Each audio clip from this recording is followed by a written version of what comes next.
Harry Brook leads the fight back against Australia. Ben Stokes unretires again. India are just relentless at home. The Metro Bank comes to a damp finish, and boring Surrey complete the three-peat. Hello and welcome back to the Cricket Council podcast. This time we're well and truly back for the winter, and the cricket just keeps on coming.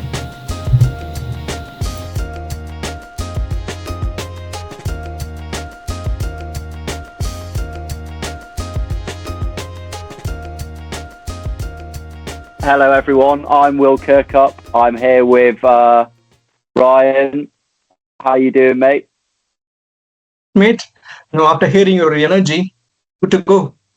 And Luke, how are things? Very good, mate. Very good. Bit disappointed the English domestic season is coming to a close, but glad we still got one more round of county championship cricket starting tomorrow. So. Yeah, all good. We're going to start with the ODI series. Obviously, England have sort of showed a little bit of fight and quite a lot of improvement yesterday. They won by 46 runs on the Duckworth Lewis system. And Brook scored his maiden ODI 100 with a pretty sort of unbelievable 110 not out. After an indifferent summer that he's had, it's been it must have been a relief for him, and it bodes well for the Pakistan tour and for the one-day side. So, Luke, what do you make of England's performance yesterday? Yeah, I think the white ball side is going through a bit of a transition, and obviously Brendan McCullum's going to be coming in. Is that in the new year? McCullum's going to take over, or? Yeah, I think it's Champions Trophy, because obviously they've got the test matches, haven't they? Yeah, but I look of some of the new players. I think Bethel and in particularly Calf in that game yesterday, I thought he bowled really well. He's quick, aggressive. He sort of reminds me a bit of the role Ian Plunkett had when we won the 2019 World Cup. He can pick up wickets in the middle overs, and also he's a useful batter down the order as well. Yeah. I noticed he's also in the test team to go to Pakistan, so it'll be interesting to see how he goes out there. I think he hasn't played much cricket this summer because I think he was banned for betting. I don't know if you guys saw that. Yeah. I feel like there wasn't much written or talked about it, but I suppose he just didn't have that higher profile until he got picked. Yeah, that is true. And then once you start kind of looking back retrospectively, especially when I had not looked at it in much detail, but it didn't look like the most serious of offences. I don't think people are that arsed, really. Yeah, back to the cricket, I think it was the spell he bowled to Mitchell Marsh. He eventually got him out, but it just looked like he was getting him out every single ball, hitting him in the body, hitting him on the pads. So yeah, he's another South African-born English cricketer. So that normally does well. There's right on a conveyor belt, isn't there? One retires in Milan, and then another. Yeah, and I think Bethel actually grew up in Barbados, I believe, as well. So he got both Archer and Bethel now. Where was he born? Was he born in Barbados, or was he born here and then moved over? Yeah, I read to check. Yeah, I read. No, he was born in West Indies. Born in the West Indies, right? Okay. Well, there we go then. And I actually also wanted to shout out Alex Carey, obviously on the losing side, but I wasn't familiar with his game. I think that's two games in a row now where he's, come in and really taken the game to England. Looked like actually got shots in his locker that I think he hit one sort of full shot in front of square, which I thought, oh wow, just never seen him play that shot before. I think he did that a couple of times. It was, gives them a bit of a selection issue when Josh Inglis comes in. So, Ray, how about yourself? What do you make of England's performance performance during as this looks that England is ODI in the series. as looks that England is in the transition phase, but there's not much of time for the Champions Trophy. They need to pick up so fast if they have any hopes of winning the Champions Trophy in Pakistan. Let's see how it goes. There are already so many good sides. I hope you guys see the Afghanistan versus South Africa ODI series as well. Afghanistan won the series against South Africa. They're doing so good. There are so many good one-day sides. So if England needs to win a ODI Champions Trophy, they need to adapt so quickly, build a team around. Joe Butler needs to come up after the injury. So let's see how it goes. I didn't see much of the ODI series, but I heard about Jacob Bethel, the young left-arm spinner, left-hand batter. But I saw the highlights of him going back, try to hit Adam Zampa to the mid wicket and bowled eventually. I saw that clips. He's raw, I guess, still. But let's see. And Ray, I thought you'd have an opinion on this, on Harry Brook's quote after the first ODI, where we obviously got pretty battered. Harry said, "We're out there to score runs. If you get caught somewhere on the boundary or in the field, then who cares?" What do you reckon? That's the mentality of this England side. For the past couple of years after Baz took over the coaching role. So I'm not surprised with that words, but they need to win championship. They need to win the big series to stop all the back noises from the people critics. So they need to win championship to shut the noises. Luke? Yeah, it is a bit triggering, that comment. I mean, I think you need to. Okay, you're going to play that way, but I think at least you've got to throw your hands up sometimes and say, yeah, that was a bad shot, or I shouldn't have played that shot in that situation, to sort of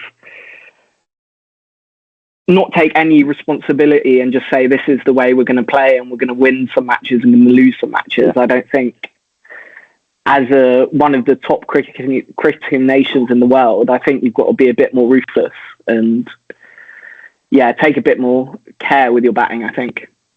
Yeah, I actually sort of... So I understand what he's getting at a little bit, because it was like... It's not a comment to be taken literally, I don't think. I think it's like he's trying to free the mind. He's trying to think in a way that he just doesn't want to think about getting out. He wants to think about being positive. And it's a sort of comment that should be kept behind closed doors, like that kind of thing. But I don't think it's actually, we don't care about this, even though you're paying however much, £100 for a ticket or whatever it is. I think I read it was £112 for the game at Lords. He came out yesterday and said that it got taken the wrong way, and that it's like he wasn't saying that we don't care that we lose. He was just saying that we just want to go and play without fear. I think it's more of a psychological technique than an actual mentality of we actually don't care what happens here. It's almost, we do care. We're doing this new thing to try and win games, and maybe it's going to take a bit of time. I know, but I have a word with Luke Quintens. So what do you mean by care with the batting? So it's about their shot selection or their attitude. So if there's guys like Liam Livingston, Phil Salt, or Josh Butler, you always expect them to score more than 100 plus strike rate. So if you want them to score more than 100 plus strike rate, and they want to hit some more runs, they want to strike some flashy shots. So what do you mean by the care with batting? Yeah, what I mean by that is there's certain situations in games, like the middle overs, where you do need to accumulate. And I think, playing the way they intend to, there'll be some games where they score 400, but there's some games where there'll be 200 all out. So I think it's about being adaptable and just playing smart cricket, really. And you can still be greedy in one-day cricket. Do you think Virat Kohli, for example, just goes from ball one and doesn't care if he's out in the 30s or 40s? No, he builds an innings, and he's going to be there at the end where he knows if we need 120 off the last 10 overs and I'm still in and we've got wickets in hand, we're going to win that game. Yeah. Would you accept if Phil Salt plays for the 40 until 42 over and scored just 120, 130 runs? Yeah, that's perfect. Perfect. But yeah, I think I'd like Duckett being back in the one-day team opening the batting. I think he's obviously showed in Test match cricket his quality, and it's nice to have a left-hand batsman at the top of the order. But I think I think everyone is kind of a shot player in that top 5, top 6. They might need someone like a Joe Root who can just bat around those players and sort of get those gritty runs in the middle overs, just so we can keep wickets in hand and really go hard at the end. Then who do you drop from the side? So we saw what happened in the last year World Cup for England. Yeah, is Root out of the fold completely, or is he rested, or what's the plan with Root? I don't know. Yeah, I don't know also. I don't know. At all. Josh Butler coming to the side, and I think he's available. Root want to come. For me, I'd have Root in the team until he gives up or retires. I think he's available. He's the sort of player who would just be available, and they're not going in that direction. Okay, so I think he wouldn't sort of put himself out of selection at all. I don't think for any format or for anything until he stops. On that point about Joe Root, I think it sort of leads nicely into another player who hasn't been playing, who could be a useful bit of glue in that middle order, and that's Ben Stokes, who I think it was today or yesterday spoke to Sky Sports and said, if I get the call and McCummon says, do you want to come and play? Then obviously it's definitely going to be a yes. Personally, I think it's a bit unfair if he just sort of rocks up the Champions Trophy, having made himself unavailable for short format. So I feel like he should show that full commitment to the team by being available for these ODIs, being available for the T20s that came before, being available for the T20 World Cup. Like, I understand it's a thing to do with workload, but then it's a bit annoying to then find like no workload, but at all, or be available completely. I'm just thinking about it in football terms. Can you imagine if Harry Kane just said, I'm not going to play any friendlies. I'm only going to play in the World Cup and the Euros. That wouldn't be tolerated, would it? And that's essentially what Stokes is doing. And I get it, especially because he's had so many injuries. He does need to manage his body. But to not play any one-day cricket and then just rock up at the Champions Trophy, it doesn't really set the best precedent. But I would want him to play. Like, he still gets into our best 11, whatever day of the week it is, whenever. So if he's fit, I think he's got to play, because that's our best chance of winning the Champions Trophy with him in the team. Can I just jump in? Like, yes, don't get me wrong, I would have him in. I just think it's a bit unfair on the players who play in all these smaller games to then just be booted out for him, for the what they're working for, you know. But yeah, go on, Ray. Yeah, I totally agree with you, Will. So if you guys want Stokes in the side, then there's no point of trying the new players. It will be really annoying for them. There's no point of the transcend side. So you need to give chances to the young players. That's what they're trying right now. So there's no point of bringing Ben Stokes back into the Champions Trophy without being available for the ODI series. But it's in the hands of Bass and ECB. Let's see. Moving on now, and India beat Bangladesh. They won by 280 runs. Ashwin was player of the match with his 113 in the first innings, and then a 6 for 88 bowling in the second innings. And for the India games, take us through it. So there's nothing new to talk about the Indian Test domination. I think it's been more than 8+ years in India last year home Test series in India. So I think England was 8 the last years. side. Yeah, England was the last side to beat India, which was led by Alastair Cook. So whoever beats India in the next Test series in India, that's a history. I don't know who that would be. But talking about the India vs Bangladesh series, so Bangladesh leading up to the series after a historic Test win against Pakistan in Pakistan. So it created so much of hype around the series because when normally India playing home Test series, all will be like, we know the results, so there's nothing to we get hype. But after the Pakistan Test series as Bangladesh, it created a lot of hype, and Bangladesh did well in the first session. They choose to bowl in an Indian home Test match, which happened, which wouldn't happen normally. So they won the toss and choose to bowl. They reduced India to 144 for 6. Yeah. And then Ash and Jadeja build a 119 run partnership for the 7th wicket, and there is nothing to go behind after that. It Everything takes the goes well game for away India. completely, doesn't it? Yeah. And player to watch out for Bangladesh is they're pretty quick. Normally, when a subcontinent side, they always rely on their spinners in subcontinents. But because of the red soil pitch in Chennai, India and Bangladesh both went with 3 fast bowlers, and both the 6 fast bowlers, both 6 fast bowlers for both the teams, they did really well. Takin Ahmed or Nahid Rana, he clocked 144 consistently for Bangladesh, and Hassan Mahmud, he was so good with the new ball in the first innings. He picked 4 wickets for Bangladesh in the first innings. And for India, you guys know about Jasprit Bumrah. He's a class act.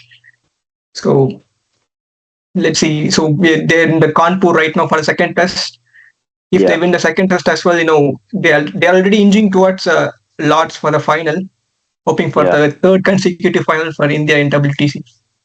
Ray, who do you fear the most out of the Bangladesh lineup? Who's the best player in the Bangladesh lineup? That's what you're asking. Who do you worry about the most? Who keeps you awake at night? Mehdi Hasan Miraz. He can bat, he can bowl. He's a great thinker. He's the only player I'm worried of. So he can take the game away from India, especially on the spinning tracks, which is going to be in Kanpur, I guess. So he's my biggest worry, but there are so many other guys as well. There are guys like Litan Das, Musfiqur Rahim. I'm not sure of Saib's presence in the next match because he's in injury right now. But my biggest worry is Mehdi Hasan Miraz. He's a class act. Okay, fair enough.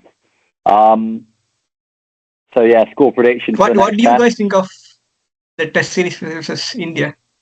Test domination of India in India. I just want someone to beat them. I'll be spoiling Australia next time they tour, I think. That's how desperate it's got. I'm very excited. I've never been more interested in a Test series that England haven't been part of than the one coming up when India tour. Because, Australia probably not on the decline, but nearing a decline a little bit with their squad. Like, Smith has struggled as an opening bat. I think they'll put him back down to 4. They might be tempted to open with Travis Head now. I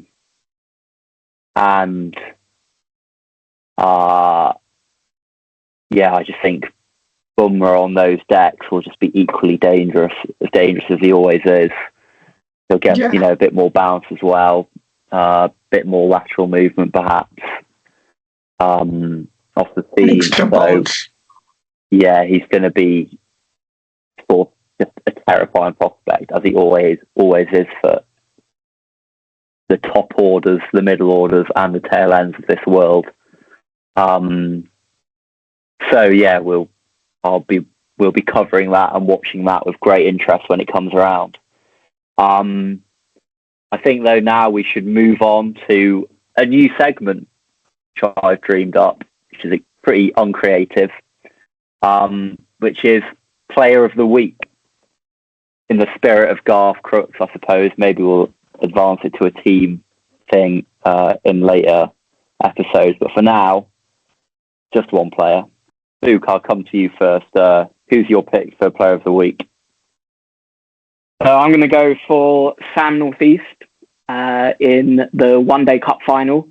I think we'll probably come on to this in a bit more detail later, but he ended 63 not out in the first innings, anchored the innings for Glamorgan.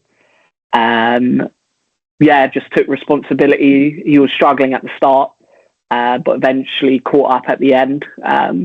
Glamorgan finished on 190, which was always going to be too much, I felt, for Somerset on a wet wicket.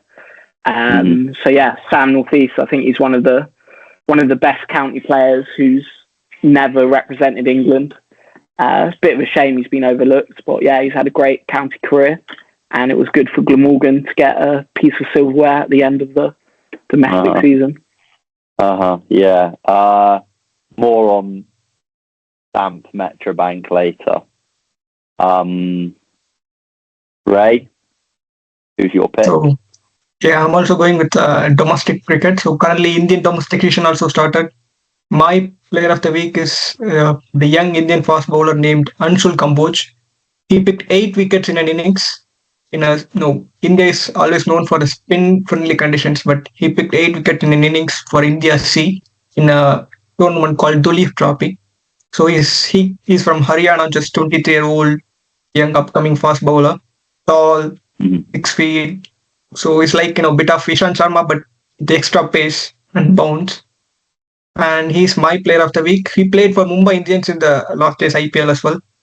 Okay. So let's see how he will going to perform in the coming domestic season. So he's been named in the rest of India squad, which is there's a tournament called Irani Cup where India's Ranji Trophy winners Mumbai is playing against a team called Rest of India, who is picked from all the other domestic sides. So he's named in the Rest of India side. Let's see how he's going to come up in the domestic season. Yeah, will we be seeing him play for India in the next sort of couple of years or so? Hopefully, yes. All the potential to represent India. India is always in search of good fast bowlers. So when the guy like Mohammad Shami is nearing his retiring age, so that's always good to have backups. Hopefully, he will play for India in the next coming years. Mm-hmm. Superb. And that leaves my own selection. I've gone for Prabhath Jayasuriya, who took 9 wickets in the game in their test match, which Sri Lanka won against New Zealand in Galle. And he had 5 for 68 in the second innings to bowl Sri Lanka to victory.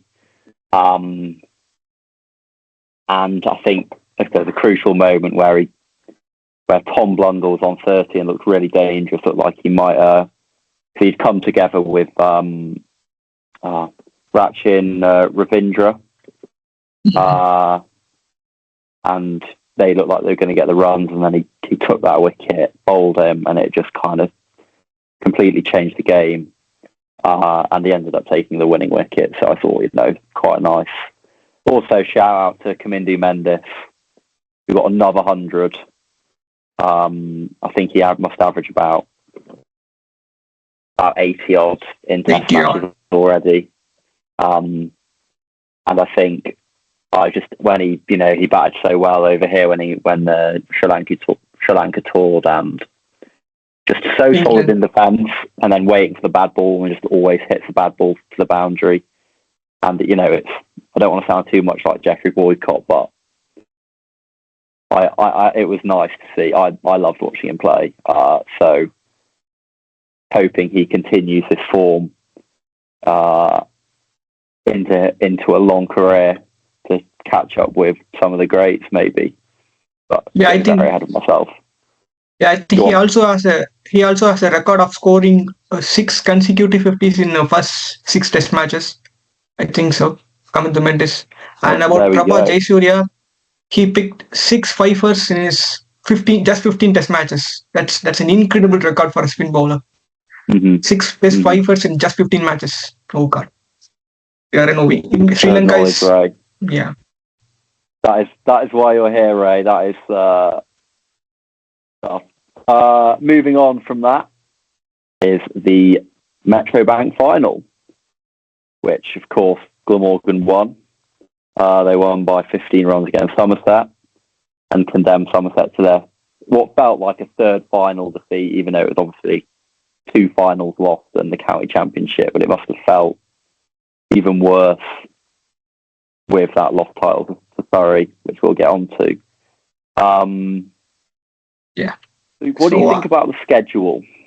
Because it was played on the reserve day in front of about 3 people instead of, I think, a few thousand were in Nottingham on Sunday for the original scheduled day.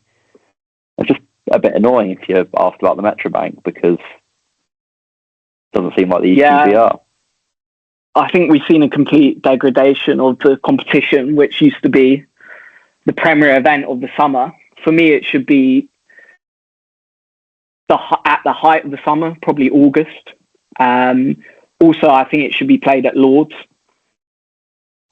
Traditionally, it was always played at Lord's, but it's been moved for whatever reason. And that's just all right. Well, get a bit of cricket up north. Does it all need to be in London? It's grim up north. But I think for the players as well, right?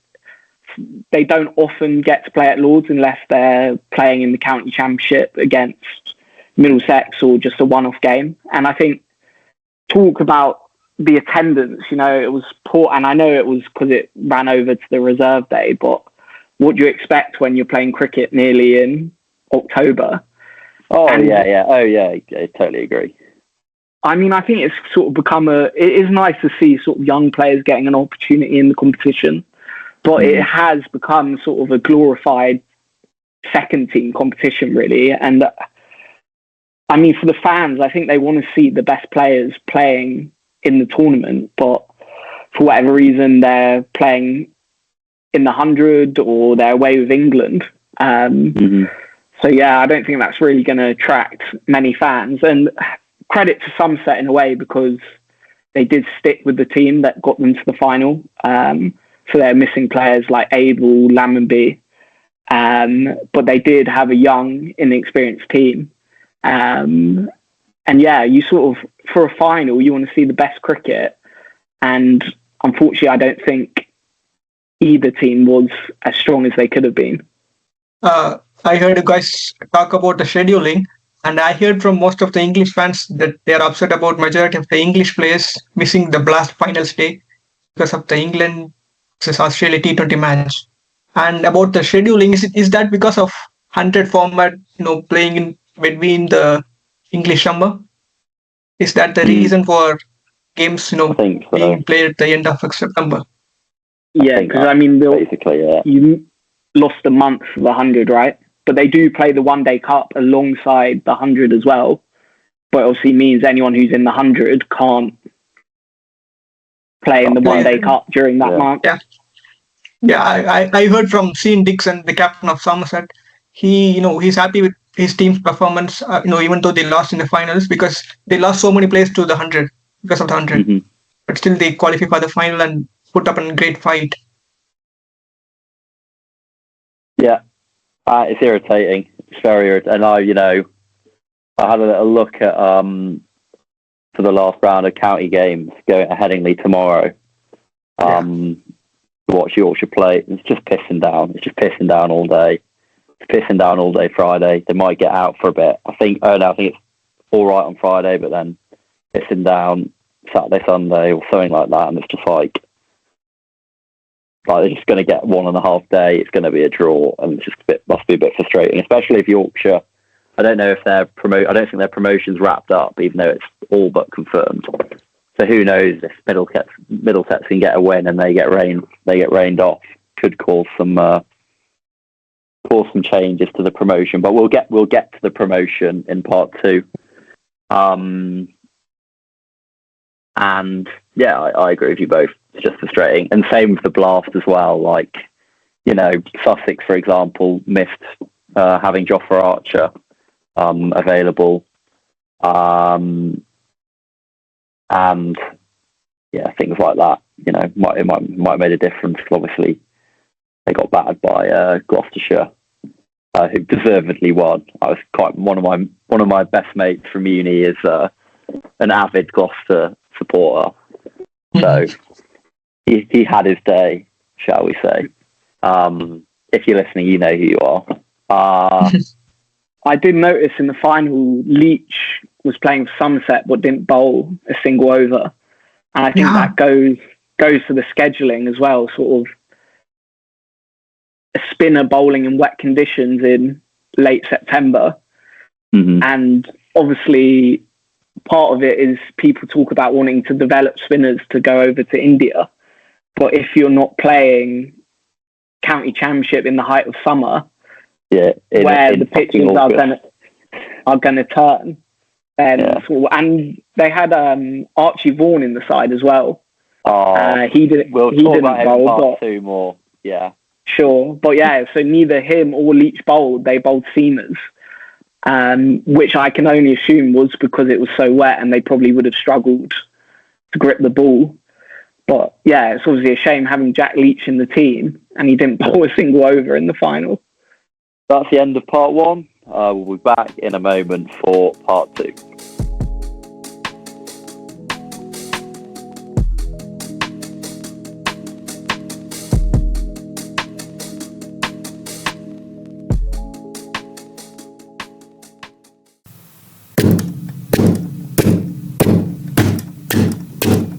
Good old Sussex by the sea. Good old Sussex by the sea. And we're going up to win the cup for Sussex by the sea. That is right. Sussex achieved promotion to Division 1 of the County Championship last week with an innings and 7-run victory over Gloucestershire in Bristol. I was looking over the scorecard and seeing that Alsop got a textbook 37 off 101 balls in the first innings, which is just so on brand for him.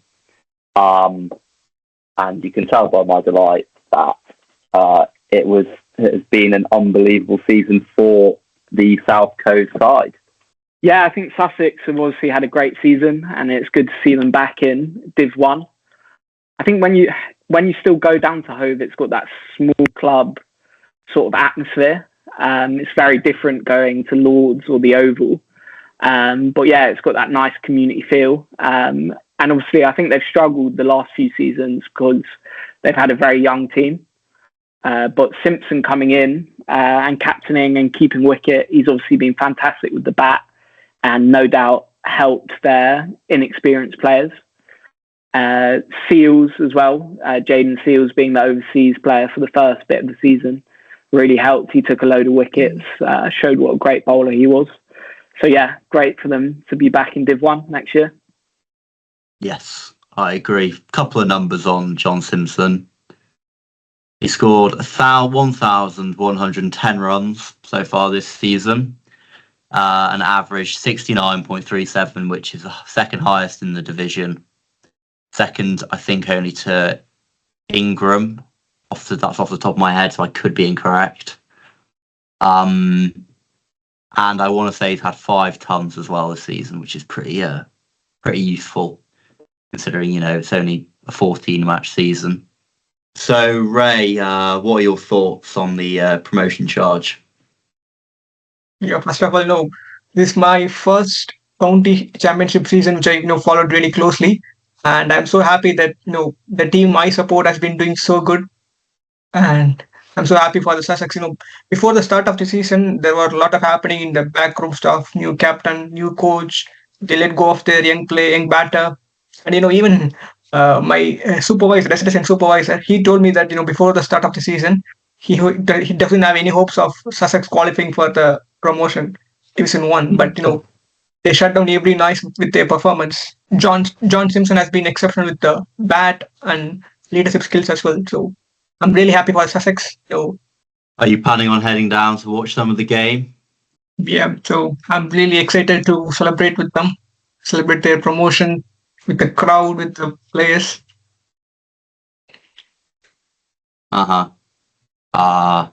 It's Middlesex, isn't it? They're playing. So yeah. Yeah.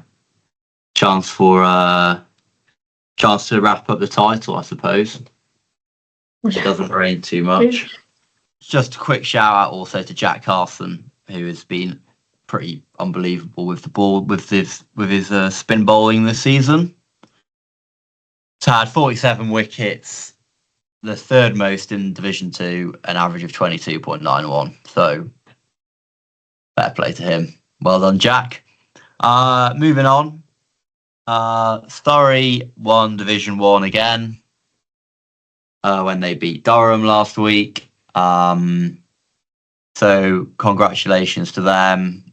We are everyone's sick of you, but if you're listening, Alex Stewart, and the Curran brothers, but fair enough. Luke, are you as sick of it as I am? Getting a little bit boring. I mean, it's a bit of a Man City Premier League type situation where they by far have the most money, and I think they obviously benefit that they get a test every summer at the Oval. But then, yet again, so do Middlesex, who are in financial disarray. So I think, Surrey are just managed really well, and they do produce and lose a lot of players to England, and they still have a good enough squad to retain the title. So good luck to them. But it would be nice if, I don't know, Somerset or another county can compete next year again and knock Surrey off their little high horse. Hopefully maybe the Sussex boys. Yeah, you never know. Go 2 out of 2. You never know. Right? Sorry. Yeah, I'm pretty much excited for that. Hosting Surrey in home and winning a game against them. Let's prove them that we are the best. Hove a fortress. Yeah. No, I'm going to buy membership next year. I'm going to watch all the games. So I'm really, really excited for the next season of Sussex. Mm-hmm. Yeah, you're going to struggle this winter, Ray, I'd fear. With no cricket on. I suppose early mornings watching India, isn't it, instead? Yeah. But right now, I started gluing into the Sussex cricket team. Known some of cricketers, not personally, but know their names. I'm a die-hard Sussex fan right now. Excited for the next season. Raymond. Yeah. How have you found club cricket in England this summer? That's the best 4 months of my trip in England. It's one of the best days. I barely miss those days right now. Waiting for the next summer to start. Taking the ball and walking to the ground, fielding. Oh God. I'm really sad that those kind of matches are not happening in India but I'm glad that I have an opportunity to play cricket at some professional level in England, because when I posted posted the pictures in Instagram, all of my Indian friends were jealous of me. They were envy of me, like, oh God, you're so lucky to have an opportunity to play cricket. Turf pitch. Yeah. I'm so happy and glad to meet some of the good guys and play my favorite sport alongside them. I'm so happy for that. Yeah, superb. Another little thing before we wrap up is I'm going to do a shameless plug of my debut in Wisden Cricket Monthly. It's out now. It's online. There's a link in the description, certainly on the YouTube anyway, to get yourself a copy of that and read about the work that is done to help Afghan refugees get into cricket. Well, to continue to get them playing cricket, because obviously they come over and it's one of the things they absolutely love to do. So it was nice to hear some stories about that. Thank you very much, Ray. It's been a pleasure. Thank you. And thank you very much, Luke. Cheers, William. Cheers, Ray. Yeah, cheers, mate. See you guys soon. I've been Will Kirkup. See you next week.